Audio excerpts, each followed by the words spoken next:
Okay, welcome back to part 2 of how to choose a correct pot size. As I was saying, there's a lot of space between the rhizomes on this orchid, and it is also growing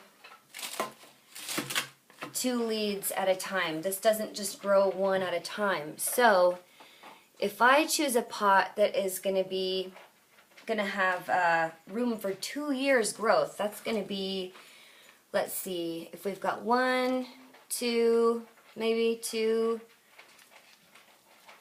3, I'd need about 4 inches bigger, and that is just not, if I put that much mix in with the root ball, the size of the root ball is, I'd have a huge amount of space, I'd have too much mix, I wouldn't get enough air exchange, and my roots would die.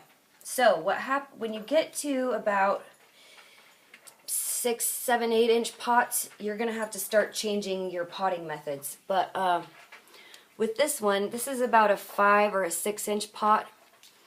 And what I did when this lead started to grow roots is I just set it down in this 8 inch pot, because this is all I had at the time. And I just left a lot of airspace, and I tossed some packing peanuts in there and a bit of moss around the tops of the roots so that they can have some moisture. I don't know, they're having a little problem though, and I've never had this before, but I think that'll pick up now that I got the moss in there. I just put moss in 2 days ago. So I've been having a real tough time finding orchid supplies in my town lately. We live in a little town and it's winter and they don't have all the garden supply stuff out. So for if you've got a plant that has a long distance between pseudobulbs, you're going to want to use a big, flat, shallow pan. And I'll show you one of those in just a minute. Now, another example I have is this little cattleya. It makes 1 growth a year. Let me get this out of the way. And I have, this has been in the same pot for about 2 years, I think. It came in this size pot. Now it's got room for probably 3 or 4 more growths because it has a really compact habit. It's got, let me see if I can show you. The pseudobulbs grow really close together, so it has quite a bit of space.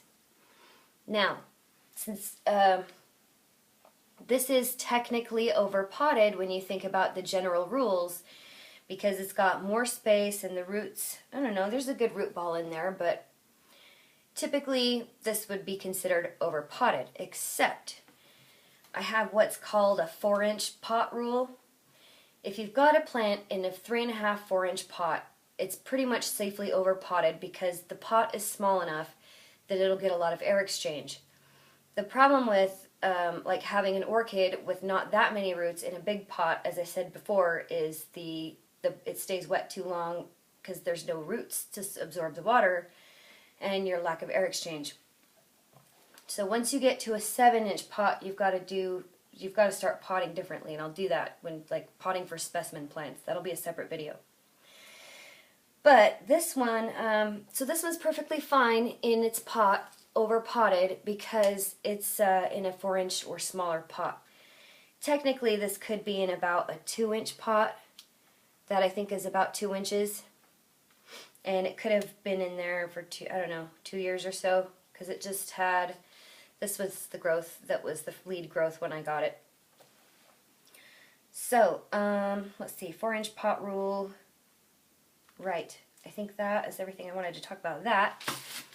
So for the big plants, specimen plants, plants with a lot of space between the growths, this is the kind of pot that you're going to want. This is quite short. It's also clay, and that will help with the air exchange and drying out faster.